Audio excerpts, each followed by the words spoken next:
Yartuu miti qomoon keenya yartuu miti. Yartuu miti qomoon keenya yartuu miti. Yartuu miti qomoon keenya yartuu miti. Yartuu miti qomoon keenya yartuu miti. Utuu baay'een boodatti nu dhiibuu darbineerra.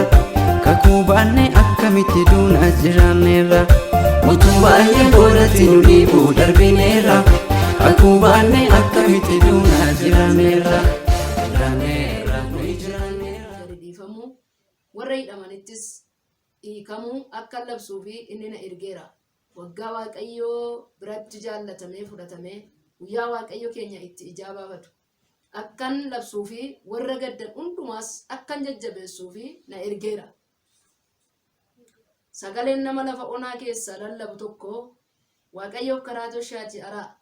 Lafa duwwaa keessattis karaa gooftaan keenya irra adeemuu qajeeshaa. Dachaan hundinuu olaa kaafamu. Tulluun gaarris hundinuu haa kuffifamu. Inni bu'aa ba'iin diriiraa haa ta'u. Inni wal cacaalaanis wal haa qixxaatu. Yommuu ulfinni Waaqayyoo in mul'ata. Kun sagalee Waaqayyoo Isaayyaas boqonnaa 61 lakkoofsa 1-2. Isaayyaas boqonnaa 40 lakkoofsa 3 fi lakkoofsa 3 hanga 5ttidha. Nagaa Waaqayyoo biyya alaaf biyya keessarra kan jirtan hundaaf nagaan koo nagaan hafuuraa isiniif haa ta'u jedha. Egaa obboloota koo akkuma beekamu armas sagalee Waaqayyoo qabadhee isiniif akkuma dhiyaadhe akkuma kana dura beekamutti mata duree idda nama gooftaa dhaga'eetu darbee jiraata kan jedhu kana dura sagalee Waaqayyoo dubbannee waliin miidiyaalee hundumaatii fi dhaggeeffannee turre. Rammoo fedhaaf jaalala Waaqayyoo ta'eennaanii mata duree adda ta'e sagalee misiraachoo sagalee gammachuu of keessaati kan qabu qabadhee isiniif dhiyaadheera. Yaadaaf qalbiidhaan na hordofaa. Maqaan koo Bilisee Qanaan jedhama. Akkuma beekamu egaa Waaqayyo gooftaan nu gargaaree mul'ata isaa nu keessa kaa'ee in barbaachisa jedhee dhaloota si'anaatiif namoota dhaloota garaagaraa keessa jiran hundaaf sagalee Waaqayyo nutti kennameera. Sagalee kanaan namni hunduu dhaloonni abdii kutatan, dhaloonni karaa dhaabbatan, daandiitti akka deebi'an, abdiitti akka deebi'an, jireenya haaraa akka jalqaban abdiidhaan nan amana. Waaqayyo gooftaanis immoo warra kan isaatii wajjin jira. Egaa sagalee Waaqayyo kana keessaati akkuma beekamu caafa seera ba'uu bu'uureffannee kan nuti dhiyaanne mata duree bareedaa ta'eef mata duree qabxii 3 gurguddaa of jalatti qabu dhaloonni si'anaa ittiin hin fayyu karaa deemsa haaraa jalqabna jedhee qabadhee kanan isinii dhiyaadhe sagalee Waaqayyoo seera ba'uu boqonnaa 2 lakkoofsa 1 kaasnee dubbifannee ittiin seensa dubbii keenyaati jechuudha. Bara sana namichi sanyii Lewwii tokko dhaqee sanyii isaa keessaa intala tokko fuudhee dubartittiinis ulfooftee ilma deesse. Mucichi bareedaa ta'uu yommuu argite ji'a 3 isa hin dhoksite. Yeroo dhoksuu dadhabdetti immoo waan akka bidiruu xinnoo dhallaadduu irraa hojjetame tokko fuutee leeleedhaa fi apheedhaan maragdee mucicha keessa ciibsitee qarqara laga Abbayyaa jajjaba keessa keesseedha. Gaabboloota koo addana kanarratti macaafa seera ba'uu isa jedhu kanarratti ba'uu boqonnaa 2 lakkoofsa 1 kaasnee hanga 4tti yoo ilaalle gaabboloota koo akkuma baroota darbe sana keessatti sagalee Waaqayyoo sana mata duree isaa isinitti himnaan wal wajjin dhaggeeffataa kan nuti turre arrammoo mata duree akkas jedhurratti sagalee Waaqayyoo wal wajjin hin dhaggeeffanna. Ati hin kaayamte malee hin gatamte miti abdiin kutiin kan jedhurratti sagalee Waaqayyoo wal wajjin dhaggeeffanna. Ani nan kaayame malee nan gatame miti. Ati hin kaayamte malee hin gatamte miti abdiin kutiin kan jedhurratti sagalee Waaqayyoo wal wajjin hin dhaggeeffanna. Caafa seera ba'uu kana keessatti haati Musee gaafa Musee deesse iddeen hoskitee lubbuu isaa oolfattu barbaaduudhaaf jecha waan keessatti Museen guddatee booriif furmaata akka inni ta'u waan beekamu irra jiruuf ayyaanni guddaan irra waan jiruuf humni guddaan waan irra jiruuf idda kakuu dhala kakuudha waan ta'eef bor dhimma baasa kan jedhamuu fi bor faayidaa laata kan jedhamuuf bor saba birmaduu baasa kan jedhamuu fi bor immoo dhalootatti karaa agarsiisa kan jedhamuuf karaa daandii baasa jedhamee waan yaadameeruu fi Musee iddootti lubbuunsaa oolu hambisuudhaaf yaaliin gurguddaan taasifameera.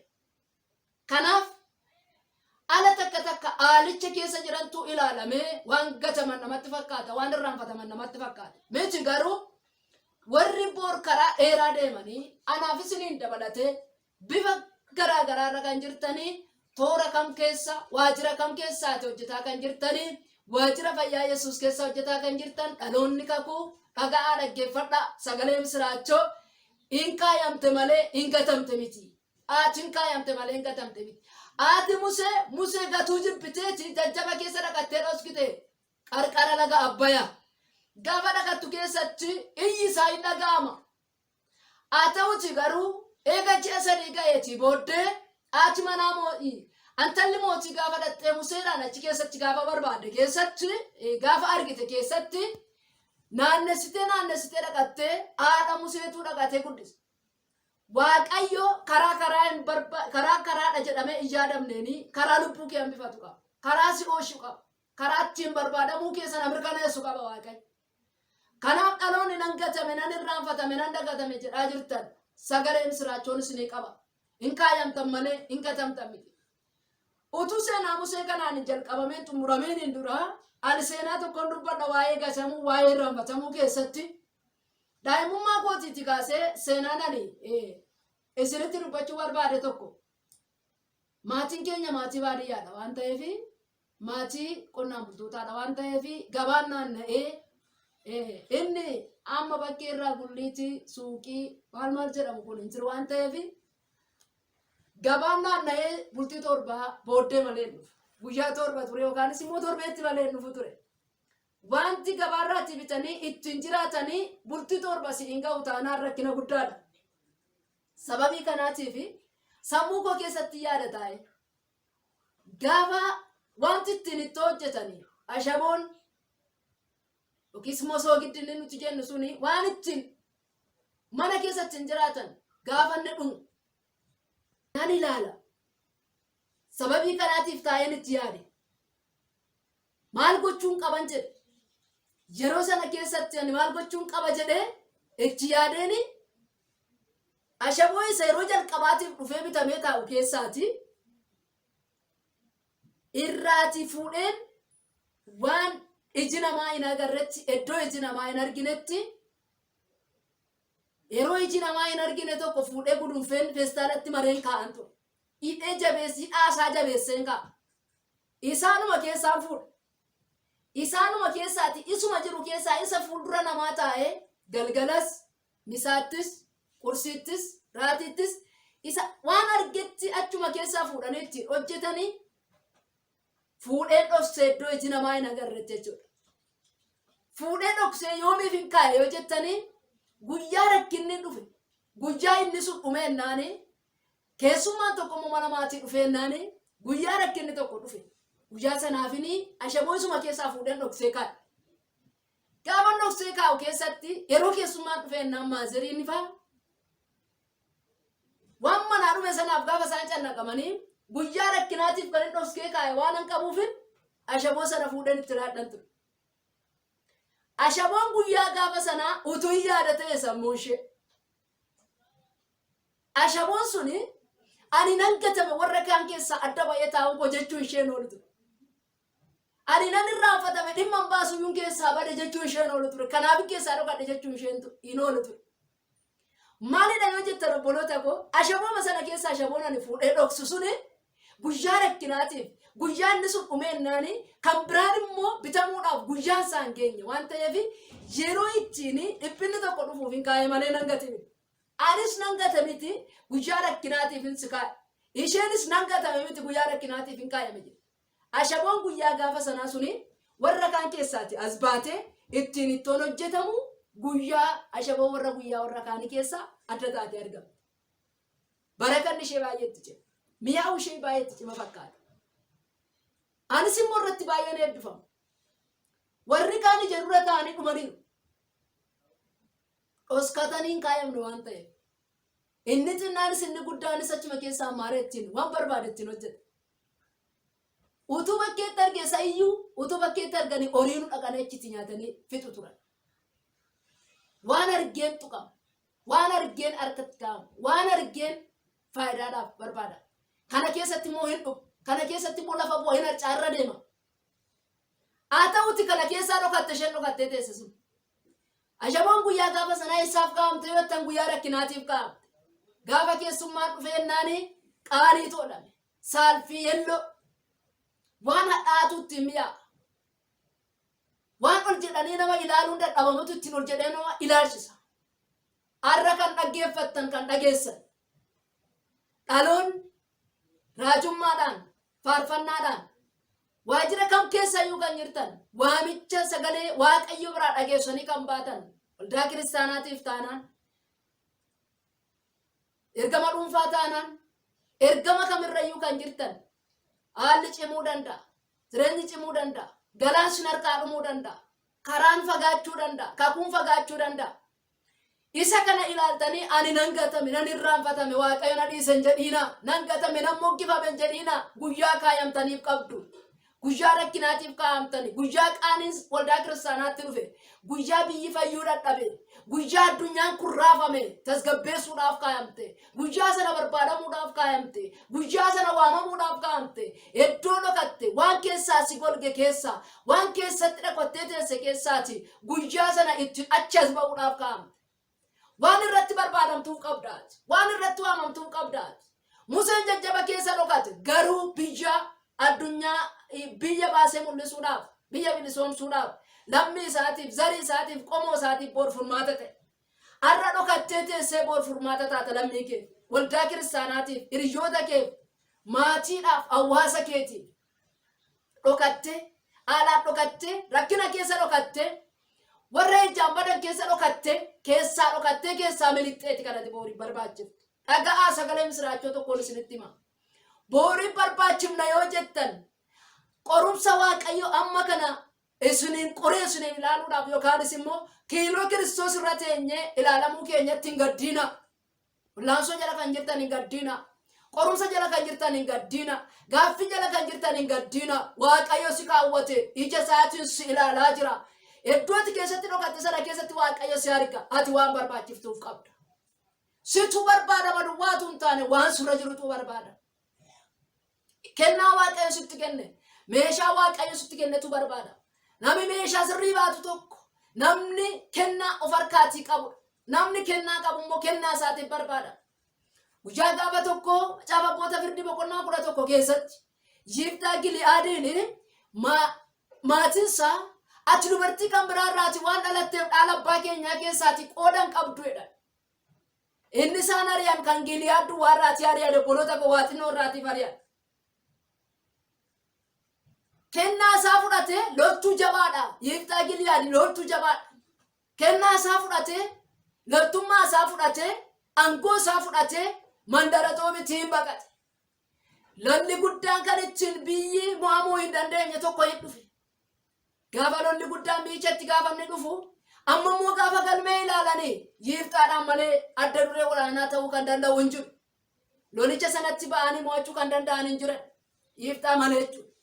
Yiftaa immoo waan xinnoodhaaf jedhanii adeeman. Alanaachi haalota garaagaraa keessatti nan dhokattu kan jettu. Harki gadi si darbate horsiseessuudhaaf dhufaa jira gammadi. Karoorri karoora keessaa si baase si barbaaduudhaaf dhufaa si gammadi. Sababiin isaa isa sirraatu barbaadamaa jira. Bakka barbaadamtuu qabda. Ulaagaa si barbaachisuutu jira. Dhimma si eeggatutu jira. Toora si eeggatutu jira.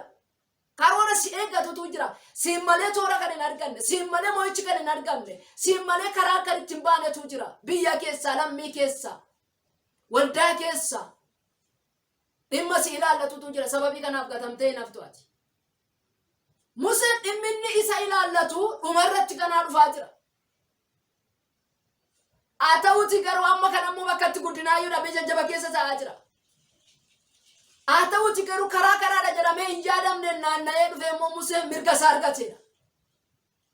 Barri kan kee naanna'ee dhufe haalati keessatti dhokatte keessaa butee si baatuudhaaf barri kan kee naanna'ee dhufaa jira gammada. Singatu waaqayyo sunniisu waaqayyo sagalee sirra jira. Waamicha sirra jira. Ergaa sirra jira. Kakuu sirra jira. Attamitti duuta attamitti badda attamitti dhokachaa guyyaa kaayamteef qabda malee. Lolli kiristaanatti dhufu tokko lolli deemsa kiristaanummaa dhugaa keessatti lolli kiristaanatti dhufu kallattii lamaan ilaala. Inni kun immoo tokko kallattii kamiinidha? Gooftaan qoreessu ilaaluudhaaf kiiloo kiristoos irratti qoramuu qabdaati. Bishaattee bishaataa nyaachisuudhaaf qoramtaa jechuudha kiiloo gooftaa irratti. Si bisheeffata waaqayyo. Innaa sababii kanaatiif maalidha? Utuun bishaatiin nyaataaf hin barbaadamu waan ta'eef bishinni immoo iddoo dhokataatti jira. Daabboo gaafa bisheessuu barbaanne tokko jala isaatti ibidda sirriituutti boba'a. Irra keessatti eeleen sun garmalee diimata. Eega bukoon sun itti nammeetii booddee qadaaddiitu tura. Achi jidduutti chaalenjii bishina isheetii fixatti. Achi jidduutti bishaatti. Achitti fixattee gaafa baatu achitti bishaattee gaafa baatu bishinni toleera waan ta'eef bor nama keessa badhatanii deemuudhaaf nyaataaf hin barbaachisu. Foolii tolaa qaba. Foolii bareeda. Bishina barruu gooftaa irraatti bishina kiristaanummaa kee keessatti bishaattu hin jibbinati foolii toltaa boo. Foolii si toshuun malee waaqayyo si gatuun miti. Fooliidhaan barbaadamuu kee barbaadeetti malee. Daabboo sun foolii toleera waan ta'eef gaafa konkolaataa keessa daabboo sana baatanii seenan eenyutu daabboo baatee as keessa seene yookaanis immoo inni foolii isaa akkas bareedu kun eenyudha jedhanii nama waa of harkatti baatu barbaadu qodaa keessa barbaadu. Iji tokko biyya keessa waldaa kiristaanaa keessa addunyaa keessa furmaatadha jedhee miyaa of keessaatii qaba raba keessan dhimmatu baay'uu barbaadamaa jirtaati gammadi waaqayyo gooftaa sirra jira.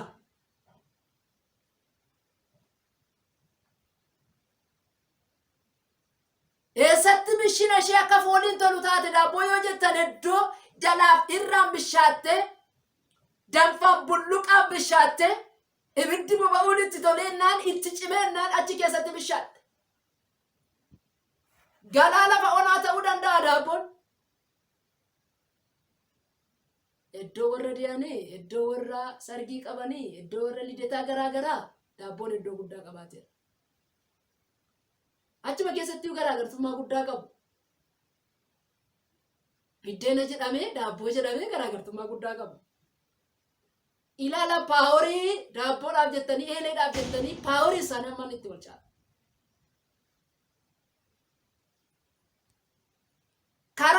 Karaa fagoo deemuu yoo barbaadde ati guddina keenya jibbiin kiristoos wajjin kanarratti qaaccesan isinitti himaa obboloota. Yeroo kana keessatti utuman hin bishaatiin hin ba'a jechuun nu rakkise dheedhiinumatti hin ba'a jechuun ammumaaf labbi. Karaa fagoo hin deemamu. Na sababii kanaatiif waan irratti barbaadamuu qaba waan ta'eef Museen guddina tole. Achuma keessatti immoo macaafa seera ba'uu boqonnaa 3 lakkoofsa 10 irratti immoo guyyaa gaaf tokko akkasitti dhaqee itti dubbate. Tole macaafa seera ba'uu boqonnaa 3 lakkoofsa 7 irratti akkas jedha. Yommus waaqayyo gadi qabamuu saba koo warra Gibxi jiranii argeera isa isaan warra humnaan isaan hojjechiisan jalaa ba'uudhaaf iyyatanis dhaga'eera. Dhiphina isaanis ani beeka. Ani harka warra Gibxi keessaa isaan baasuudhaaf gadi bu'eera. Biyya sana keessaa gara biyya gaariitti, biyya bal'aatti, biyya aannaniif damma baasutti lafa Kana'aanotaa, Eetotaa, Awurotaa, Pheerzotaa, Hiwutotaa, Hibsotaatti ol isaan nan baasa. Amma kunoo iyyanni Israa'elootaa na bira ga'eera. Akka warri Gibxi itti isaan cunqursan argeera. Lakkoofsa 10 irratti ga'eera akka jedha obboloota koo dhaggeeffadha. Ani jedhe Museedhaan mootii Gibxiitti sin erga dhaqi saba koo Israa'eliin biyya Gibxiitii baasi jedhe. Dhaqi saba koo Israa'eliin biyya Gibxiitii baasi jedhi mootii Gibxiitti naa dubbadhu. Baasi jedhe. Qabaatitti cimee baasi jedhee nama isaa isa iddoo dhokataatti guddifate sana isa booriif kaayame sana arrammoo baaseette. Waa tokkoon dubbadha. sidii dhokateef ayyaana kee dhokateef ayyaana nama dhokatee keessa akkati baaftuuf waaqayyo humna addaa tokko sitti addunyaa kanaaf ka'isiinaa jedhe. Ka'uu qabda, baasuu qabda. Hidhaatu jira dhaloota kan mo'etu jira biyya irratti bineensa mo'etu jira. Jawwichi bara durii inni jedhamu sun mallattoo irratti mo'etu jira. Dhaloonni kakuu baatan ayyaana baatan humna akka biddaa baatanii akkatti ba'an dhabaniiru. Akkatti mul'atan dhabaniiru. Ba'aatu jira biyya keerra. Ba'aatu jira sargoo sabaarra. Ba'aatu jira waldaa kiristaanaarra. Ba'aatu jira dargaggootarra. Ba'aatu jira biyya keenyarra. Obboloota koo maqaa Yesuus Kiristoosiin akka ati ofii keetiiti. Akka mul'atte. Akka isaaf jettee dhokattee teessu sana akkati mul'attee saba baaftuuf ayyaanni addaa tokko gooftaa biraa siif haa kenna. Museen ayyaanaan dhalate silu. Wanti baay'ee isiniin ajaa'ibu macaafa seera Uumamaa boqonnaa 2:11 irratti Museen nama ga'aa erga ta'e gaafa tokko gara sanyii isaatti gadi ba'ee hojii isa ba'aa ulfaataa saba isaa sanatti ba'aa ta'e tokko arge. Ba'aa ulfaataa nama ga'aa erga ta'etti gadi ba'e. Iddee guddina isaa fixate.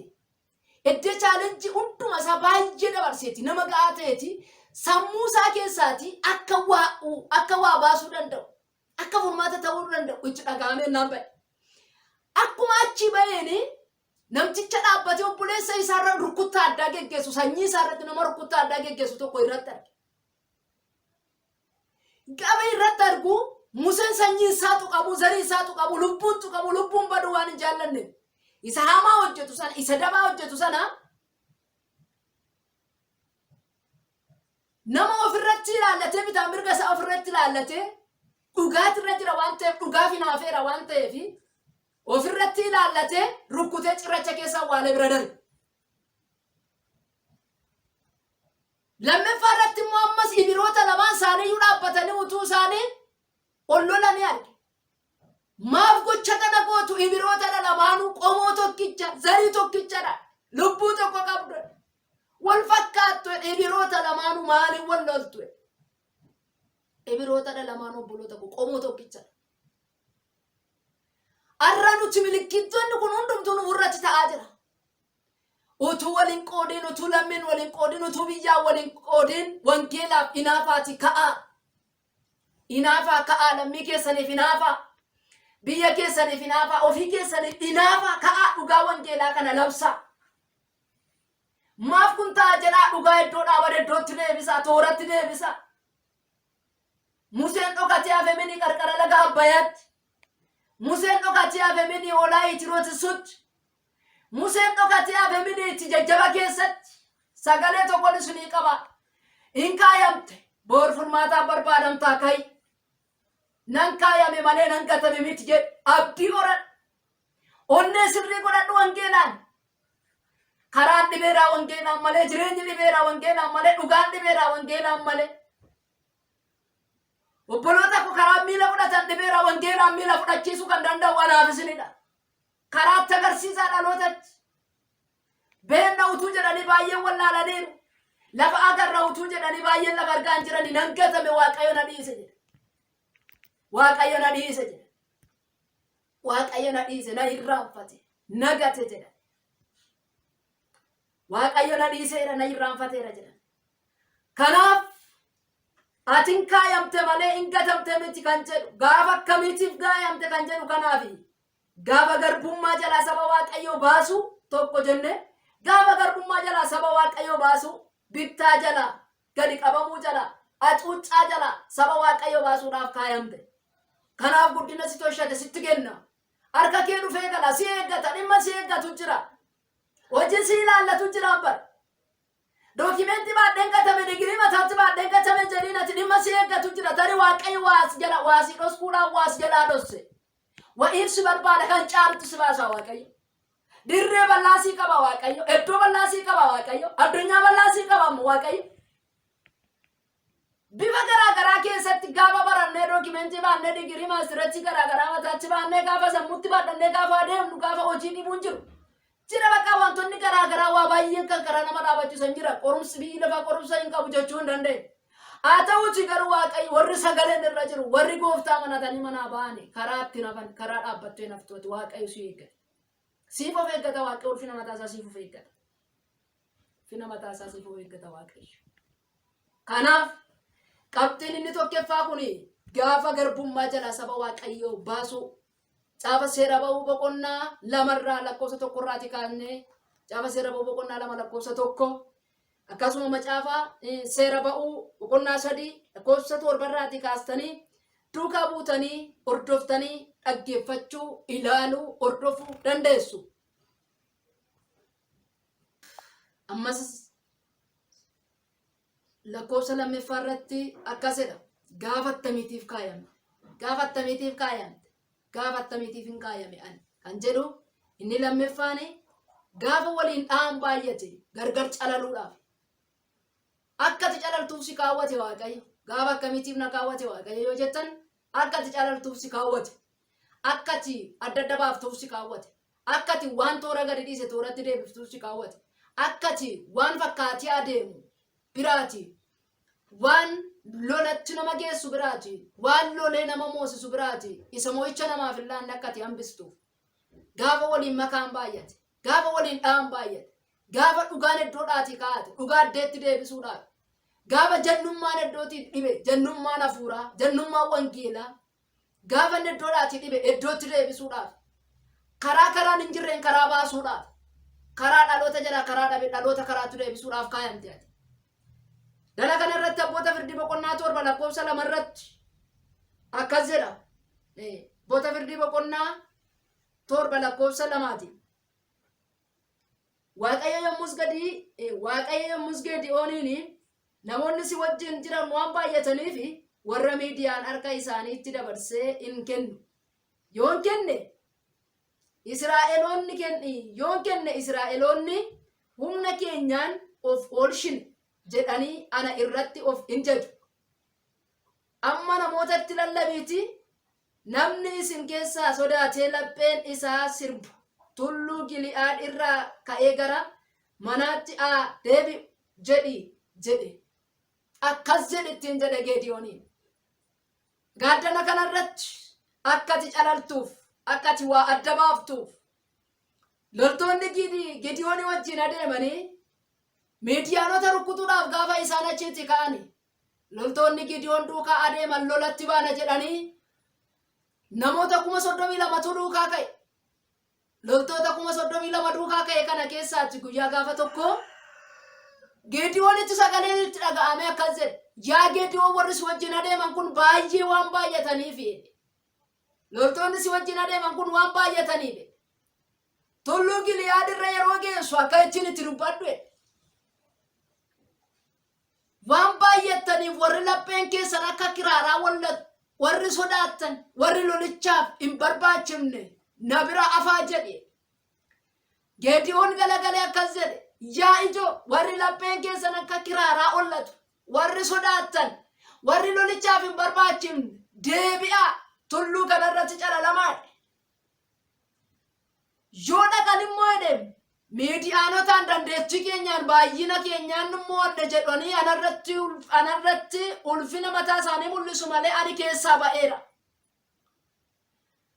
Arra dhaloota ulfina mataa isaanii waaqa gararraa kaayantu guuteera obboloota. Nutuu caala warra jedha danuun danda'a kan jedhan waldaa kiristaanaatiin isaa ta'u waajjira kam keessaa qaama kam keessaa kan hojjetan hunduu ulfinni Waaqayyo nutti irrateera. Waaqayyo nu irraanfateera. Waaqayyo nu dhiiseera. Sababii kanaatiif akkas jedhan maaliif ofii of dura dabarsu? Yoo dhaqanii lolanii mo'atan iyyuu jedhe yoo dhaqanii lolanii mo'atan cimina keenyaan mo'anne jedhu jedhe. Kanaaf of biraati calali hambise warri lapheen keessan akka kiraaraa wallatu deebi'aa na biraati. Ammas adeemee yaa Gidewoon ammayyuu hin hafani. Isaan kun maaliif hafan? Egaa obboloota ko loltoonni Gidewoon duukaa adeeman qaama sadii akka ta'e beeka. Arrayyuu biyya keessa kan jiru qaama garaagaraa kan qabu amala garaagaraa kan qabu tooftaalee garaagaraa kan qabu waldaa kiristaanaa irratti maqaa gadee uumuudhaaf kan adeemu waa baay'eetu jira. Waa baay'eetu nama duukaa maxxanee adeema. Si duukaa na duukaa waldaa kiristaanaa duukaa biyya duukaa waa baay'eetu maxxanee adeemaa jira.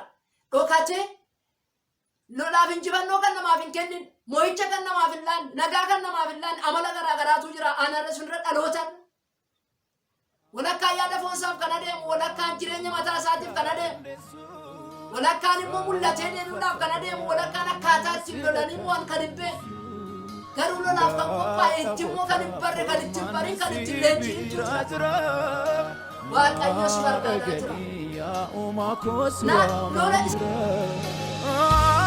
أنجركين لا لا يوم أنجركين لا لا يوم أبدين كنو أنجركين لا لا يوم